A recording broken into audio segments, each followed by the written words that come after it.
OBS.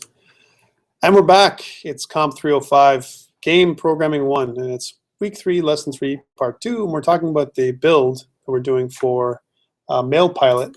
This 2D game we're going to use as an example.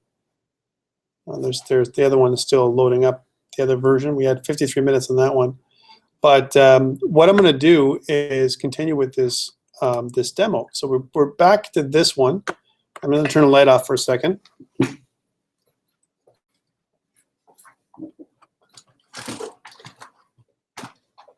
So what we want to do with this one is, again, we want to make the ocean scroll, right? That's our goal here. So we can continue with this demo. So if you look at the game, here's where a game is it's set up properly. I want to make the ocean scroll. I need to attach a script to it, right? How do I attach a script to the ocean to make it scroll? Because I want to be able to control the ocean, right? Any ideas? How do I attach a script to the ocean? Vanessa, what do I do? Here's my ocean game object. How do I add a script to the game object? Well, I'm going to use C#, but how do I attach it? There's a way of doing it. How do I do it? It's right here. If you look at your add component on the right-hand side, right? So I'm looking at my ocean game object. I'm going to add components, and I'm going to go down all the way where it says new script. Let's go new script.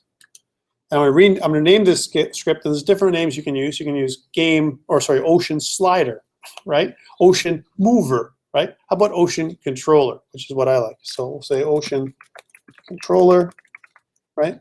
And press create and add.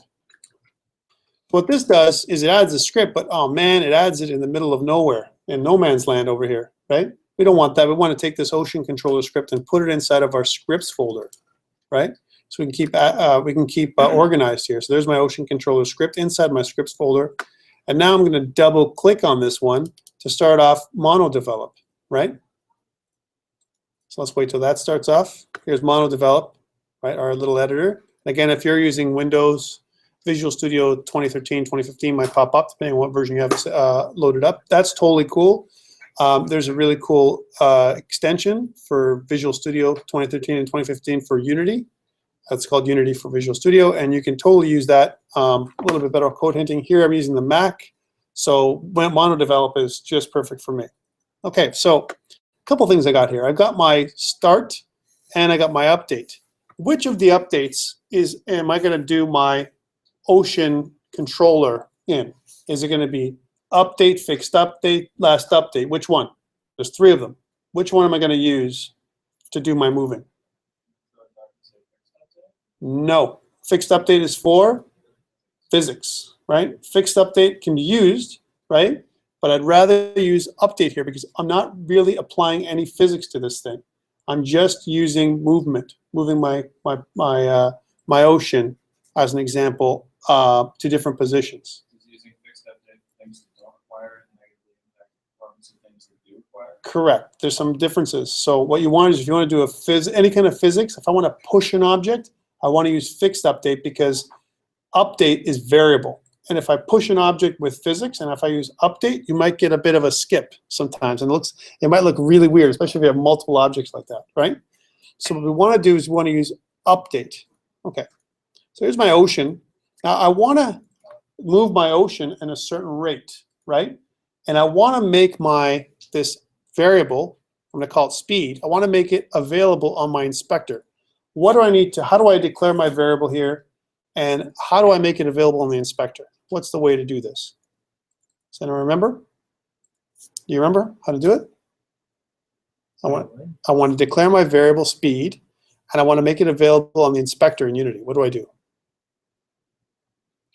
Okay, this is what we do. It's an instance variable. Where do I put it? I need to declare it here in my class, right? So it's just like a regular class in C#, right? You've done C#, COMP305, and COMP100, right? So it's right here. So I declare a variable. Let's add a comment here. So we're going to say these are public instance variables. We shouldn't have too many of these. Here we are. And in my public instance variable, I'm going to create make this public. That's the first thing, to make it available to the inspector. Now, what data type should be assigned to speed? What's probably the right thing to do? Should it be an integer or should it be a float? What should it be? No, float is the right answer. Why? Because remember that we talked about it earlier. We can't directly affect our component model, right? We can only modify them, and our components are all floating point numbers when I do some other when I use other data types. So I need to put this as float, and I'm going to name the speed lowercase, right? I'm not going to initialize it right now. So here it is, and I've saved monodevelop. I'll save my script to monodevelop. If I go back to Unity and I click onto my ocean object, if you notice on the right-hand side on my script, I have this speed value of 0. It's kind of set to 0 right now. Now, if you've done it properly, if it's a public value, we've got it there. How about if I wanted to make it a private value? How could I include it in my inspector if it's private? There is a way to do it. I mentioned it one time. Yeah. You can serialize private. That's correct. I can system serialize private variables and make them still available on the inspector and still protect them from other scripts, so that other scripts, they don't run into the problem of other scripts using them. Okay. But let's keep this public for now to make it simple. And let's change our speed value. Hey, here's a question for you. I'm going to move my ocean, right, from the top where I'm going to set it up to. Right now it's set up, if you notice, if I look at my ocean, right, I'm going to zoom out here. This isn't the right position for the ocean to start, right? My ocean should start, right, at 480, like a positive 480, which is way up here. And then what I want it to do is, take a look, guys. I want it to slide down like this. This is my thing. I want it to slide down until the top of my ocean sprite meets the top of my camera view. And then when it hits here, I want it to slide back up. That's what the effect is going to be, right? Okay, so I need to start at 480. Let me put it at 480 to start. But I need it to reset. Hey, I need to reset. That means I'm going to call a method that resets it every so often, right? I might as well, right, make that method now, even if it's empty. So let's go down here, right? And I'm going to create a new, and now the method, should it be private or public? Do I want this method to be accessible from outside of my script? Or, do I want it to be private so it's only inside my script? Like, do I really need it on the inspector or anyone else to use this method? Or can it be private? Yeah. If the background is going to speed up when the player speeds up, I could, but chances are I'm not going to do that, right? So private probably be okay. So here's what I'm going to do. I'm going to make it private, right? So here's my access variable, access modifier. And then it's going to return void, so it's not going to return anything. I'm going to call this thing because I want to make a convention so all private variables and all private methods are going to have an underscore in front of them, so we can identify them right away from the get-go when we see them, right? So from a naming convention, we're going to make an underscore here, and we're going to call this thing reset. Okay, this is just a method that's going to be blank right now. There's a blank method, and what this does is it resets, our game object. That's what it's going to do. That's what it's going to do. It's going to reset our game object to somewhere else. It's going to reposition it on the screen, right? That's what it's going to do. Okay, cool. So we need to do that. And you know what? Even I might be fooling around, right? So if I go back to Unity, maybe I'm going to play with this thing again. Maybe I'll even move it down here just to test it out. Look, take a look. My ocean might not be in the right position in the beginning. I want to make sure that my ocean starts off here at 480, right? So I want to reset this thing as soon as my game object ocean is instantiated in the scene. So I want to then put it inside my start. There's two methods that start automatically: awake and start. Those are both methods that are good places to put some kind of reset or initialization, right? I think start for now is fine, so we're going to put it in here, and I'm going to call reset, and I can do it just like we do the old C# way. This dot underscore reset. I'm going to call the reset method as soon as I start my ocean. Why? Because I want my ocean to start in the right position, right? I don't want to take any chances that something's happened where I forgot, or else it's going to mess me up, right? So in order for us to do that, I want to reset the ocean right away. Okay, cool. Well, that means in order for me to reset the ocean, remember, I can't directly impact my components. And which component do I have to access to modify a game object's position? What component do I have to access? Do you remember? Transform, right? So I need to use this. Let's follow me here with what I do. I need to do something like this: game object dot get component with a capital G, right? Get component, and then I got to say transform, right? Capital T with open and close parentheses dot position is equal to, and then blank. I can't directly affect it, so what do I need here? I need a vector 2. Remember, there's a bunch of different kind of vectors I can have.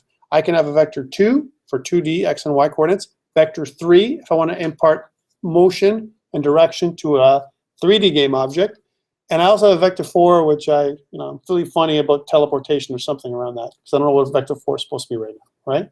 I do know what it is, but don't worry about vector 4 for now. Vector 3 or vector 2 for now is fine, okay? So let's go back to vector. I want to make a local variable that disappears. I want to create it every time I'm in my reset, right? It's going to be a vector 2 that's only local, right? And it's going to be used to kind of reset our position. So we'll say vector 2, right? I want to call this thing reset position. The reset position, right, is equal to a new vector 2. I'm going to create a new object, a new vector 2 object, and I'm going to put, I don't care about my x-axis, right? So it's 0.0f, that's a floating point value, but I do care to set up my floating point y-axis to what? Remember the number? 480f, right? That's going to put it at the top of where it's supposed to start off by default. Okay, once I set this up, this reset position, I can certainly use it to change my position to this new vector. That I can do, but I can't say position x is equal to reset position x. I can't do that. Unity protects, this is a protected method, and you can only use the getter or the setter. When I put equals, I use the setter value, and it requires a vector. Okay, and the vector is this new reset position. Any kind of vector, vector 2 or vector 3. There's both of those method signatures are available. I think even vector 4. Which we'll talk about later. I'm afraid to say it too much. All right, yeah. Yeah. Yeah, so I would do it here. I would do it kind of comments as in, this is a module, right? So I would kind of put some comments in here. You could certainly put it at the top. Remember, the compiler will ignore them, just like it does in C#. So I can kind of put it right at the top and go something like this. I can use these kind of comments, right? Or I kind of do something like this. Author, Tom. You can put your own name. That's a good point. And we didn't kind of run into that in the morning class. And I can also put here something like this. Pretty much all the scripts should contain that. All the scripts you copy and paste, and it should be your name. And the description of the file, file, which is ocean controller as an example. .cs. Thank you for that. And then the date, creation date, which is today. Right. So today's date is September 21st. So you can put it in different ways. September 21st, 2015. Right. And then we can have a description, right? Description. This file, this script controls the ocean game object movement. And you can put more detail if you want there. That's a good, kind of header that we can put on our screen. We can also kind of describe what our game object. This is resets our game object with this reset method, and you can continue to put more and more of these comments around to describe what you're doing. Now, it's not going to affect what you're doing. If I go back to Unity, if you notice, like the console, I'm not getting anything. I mean, I see that it's cleaning up leaked objects, but if I do, if I want to clear this up, I can certainly clear it. No, there's no errors, and if I press play here, I can see as I go into game that there's nothing wrong with it. So right now that script is okay. Now the script's not doing anything. It's just assigning the value of my ocean. It's resetting the value of my ocean where it's supposed to be. Okay, we still got to add some more things to that script. Okay, so that's one. So the first thing is I want to reset my ocean to the top. Now, every frame in my update, I want to move the ocean down. How do I do that? Remember, I need to keep track, just like I did last time when I moved the actual player around.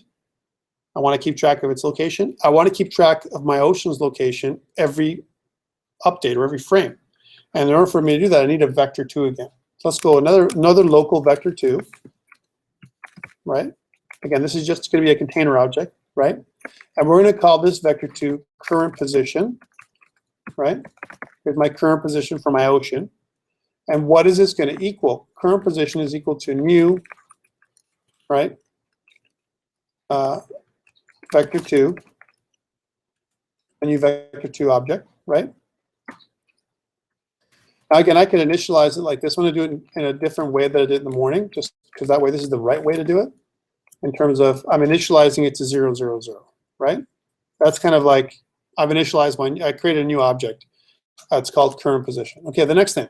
I need to assign my current position, right, equal to my game object's get component transform position, the current position. That's what I'm doing, right? I'm just going to copy and paste that. I've been doing it in 3 lines instead of 2 lines like this morning. Okay, so does that make sense? So current position in this variable, this vector 2, is equal to the current position of my object. Every frame, I'm getting that. I'm copying the position of the object into my current position variable. Okay. Now, I want to move my y. I want to add to my y coordinate of, because remember, current position is a vector. That means it has x and y properties, right? I want to add my speed, this one here, the speed, to my current position every frame. I want to add to it. And it's going to go down, which means I'm going to subtract that number, right, from my current position. So it drops, the ocean keeps dropping down every frame. And remember, I have set this to 5 right now, as a 5 pixels. If I set it to 5, how far will the ocean fall every second?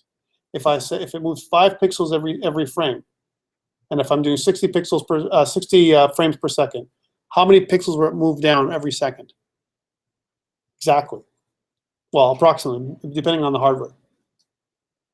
300 pixels, 5 pixels per frame, 60 pixels per 60 frames per second, 300 pixels per second, approximately. So 1 Mississippi moves it down approximately 300 pixels, right? Okay, so if I know that, then this is the code I have to use. I have to say current position then, right, dot x, the y coordinate of the current position. I don't care about the x. The x is always going to remain 0. I'm not going to modify my x position right now. It's going to stay static, right? Current position dot y is minus equal to speed, right? So that is going to subtract speed, the speed value, which is 5 pixels, from my current position, which starts at 480, and it's going to go 475, 470, 465. It's going to keep moving down the screen, and it's going to be quick enough so your eye thinks it's like a smooth motion. That's what we're hoping to get, right? Okay, but what happens when it gets to the point where my current position dot y value is less than or equal to 480 pixels, minus 480? We want to reset it. So that's what we need next. So if we're gonna use a conditional statement now, if my current position dot y, the y coordinate of my ocean, right, is less than or equal to minus 480. Remember that number, that magic number, 480 and minus 480? That means the top of the ocean is equal to the top of my viewport here.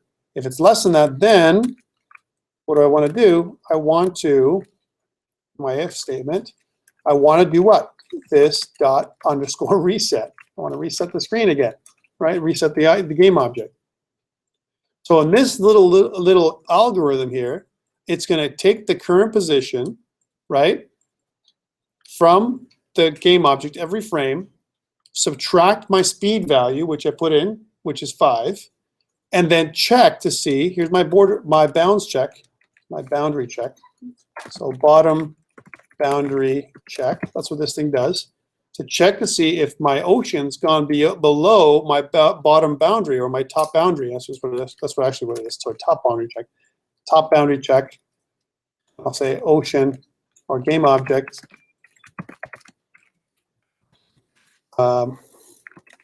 meets top of game or camera viewport.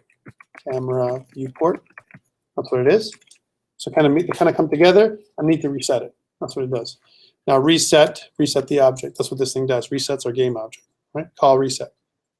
Okay, let's see this in action. If I've done everything correctly now, if I go back to my game and I click this button, and if I haven't made any errors, finger typing errors, then we should get nothing. How about that? Yay!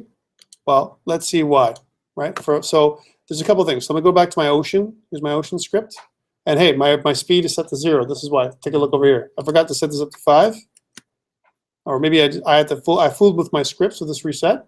Now let's check it and press play again. Now it should move, right?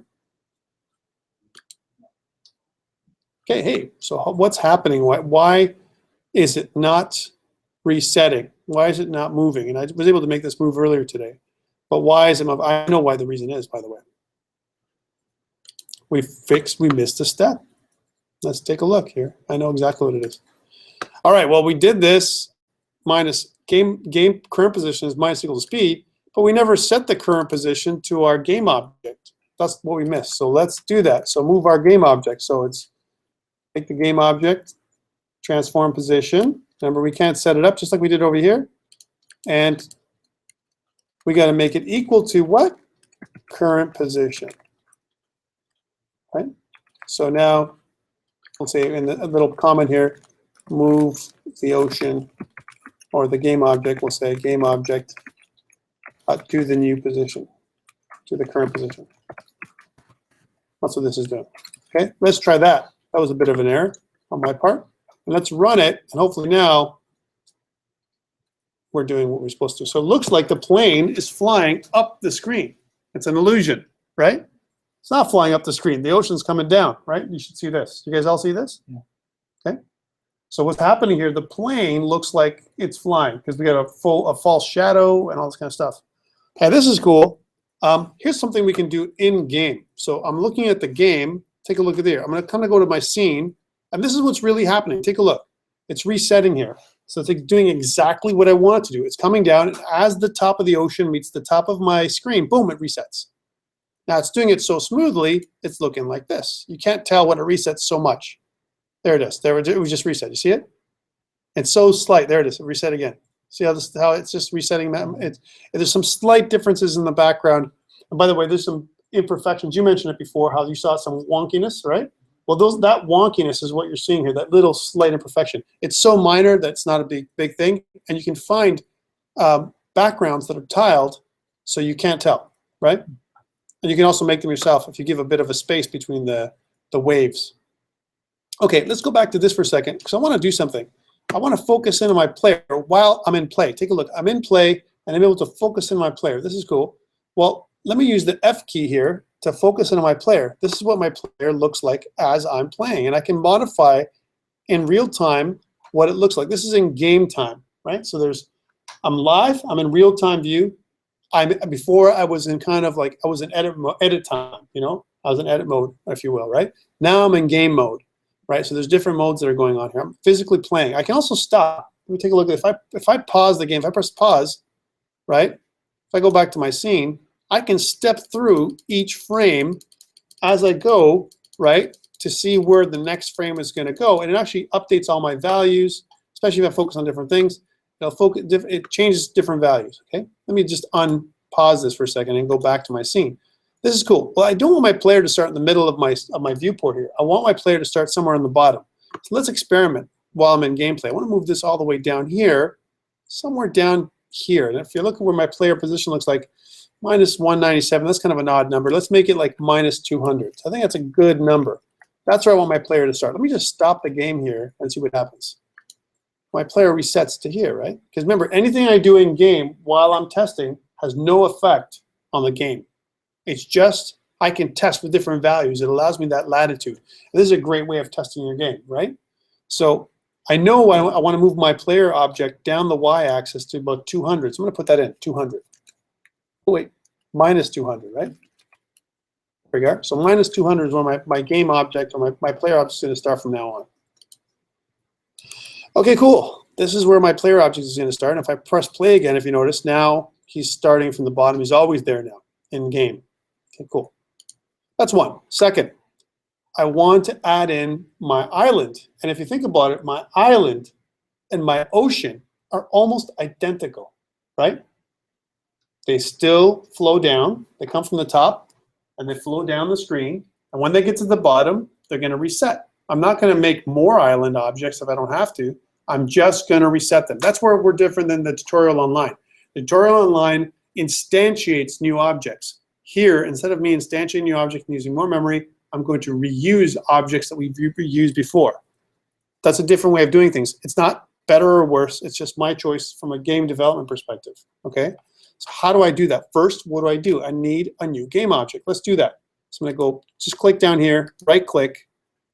I'm going to go new, create new 2D object sprite, just like normal, right?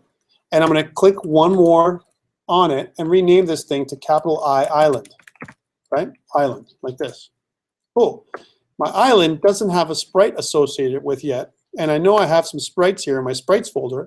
Here's my island sprite. I'm going to drag and drop it to associate it here with my sprite by going like this, island, and it turns blue. I know I've done it right.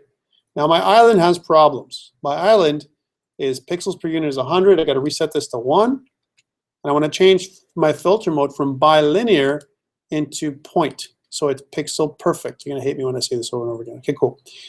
All right, cool. So I've gotten that. I'm going to apply the change. And here's my island. And look, it starts off in the middle of my screen. That's not cool. I don't want my island to start in the middle of my screen. Where do I want my island to be? It's got to be off screen over here. How do I do that? I'm going to select my island. Here's my island sprite. And I want to move it so that it's just off screen right here when it starts. What is that number? And if you notice, it's something like 270. Let's set it to 270 now. Okay, there's 270. Okay, cool. So it starts off screen. Let's simulate this thing together, right? I'm going to pull this down. It's going to flow the same rate as my ocean. Why would the island flow the same speed as my ocean? How come? Anybody? Well, if I made it flow slower, it would look like it's floating or flying, right? Our island's got to move the same rate as our land or our ocean, right? So that is our land. So that's why it's got to move at 5, whatever our ocean is. But then it comes to here, take a look, comes to here, and then when it comes to here, just off screen, it resets. Well, guess we'll look at that number. That magic number is positive 270 and negative 270. That's a magic number. It looks like there's some real symmetry happening here. Let's show that again.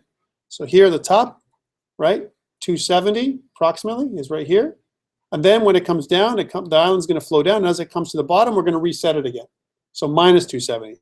This is great. So where I want to start it is up here at 270. That's where my island spread is going to start. Okay, cool.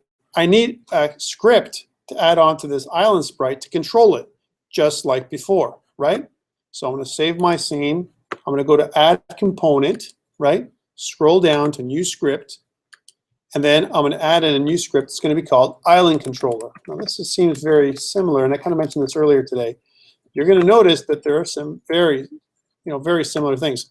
In my main assets, the root of my assets, I see my island controller floating in Never Never Land here. I don't want that. I want it to be in my scripts folder. So I'm going to drag and drop it into my scripts folder to ensure we have good file organization. So now in my scripts folder, I have 2, my island controller and my ocean controller. Let me double click on my island controller to bring up MonoDevelop for the island. There it is. Here's my island controller. Hey, take a look. Here's my ocean controller. Here's my island controller. I do need to reset it, and I do need to check boundaries. In fact, I can probably copy all of this. Hold on. If I'm saying I can copy all of this, that means I need to reuse my code. This is a great opportunity for you to make a class. I'm not going to do it tonight, right? But we're going to talk about this in the future going forward. How do I optimize my code here? Because what I'm going to do right now is not optimized. I'm going to do basically exactly the same thing I did for my ocean controller with slightly different things. Okay, how do I do that? So I'm going to definitely take this reset and this speed and everything else that's inside here, basically copy this whole piece all the way down to the bottom. I'm going to do it quick now like this. Watch. Everything except for this this thing here. I'm not going to take this, and I'm not going to take the bottom curly brace.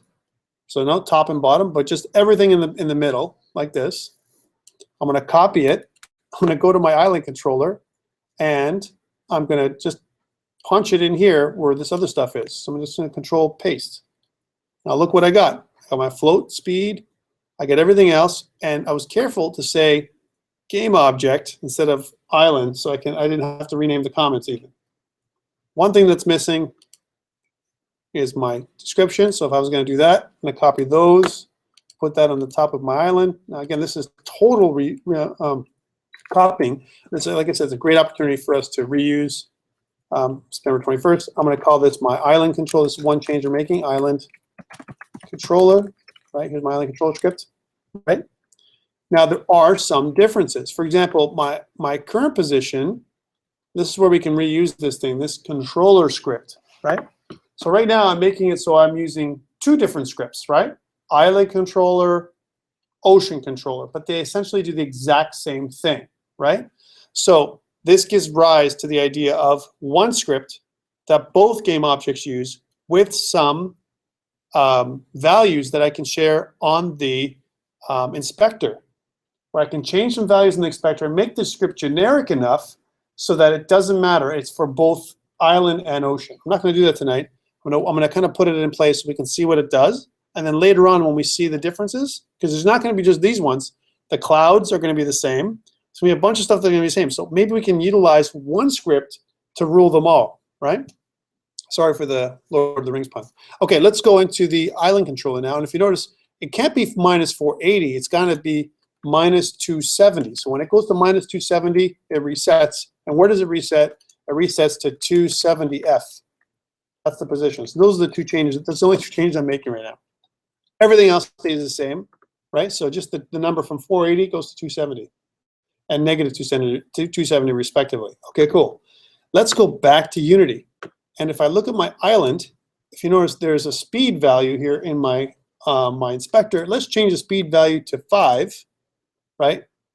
Like I did with my ocean. And now I'm so confident that it'll work, I'll just press play. And let's see what I get. Oop, let's press play, I said. Let's see what I get. Here we are. Whoa, don't you see a problem though?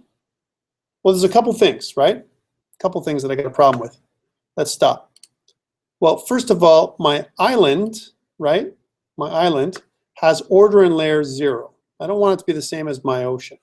I want to make my island order in layer 1 and my plane order in layer 2, just to make sure that my plane goes on top of my island. That's the first thing I want.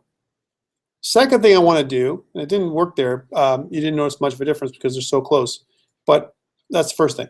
Second thing I want to do here with my island and my ocean and my plane is, if you notice, my island always starts at the same location. I need to randomize the start of my island. Now we've reached kind of the end of this day, but next day when we get together, I'm going to randomize the location of our island to make it start at different positions on the x-axis, and then I'm going to fix the other ones. I'm going to make the clouds work in an array of clouds, right?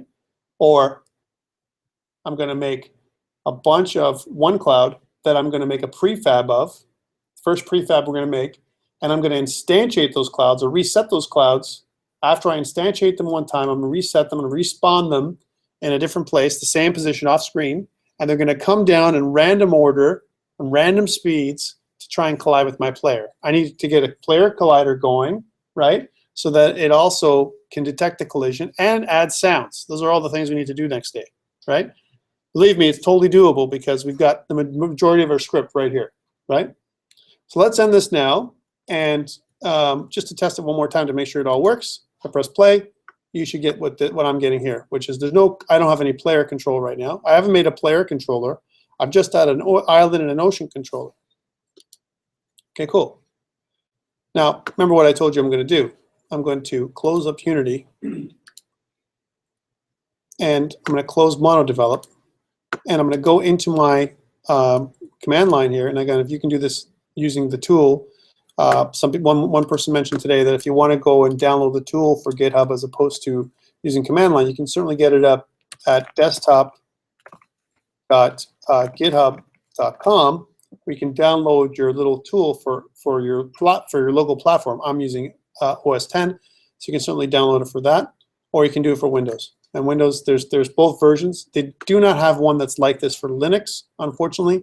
They have other tools you can download from the through the software update tool in Linux. Okay, so that's one thing. If you wanted to use Linux, it still works, but it's not the same kind of graphical tool.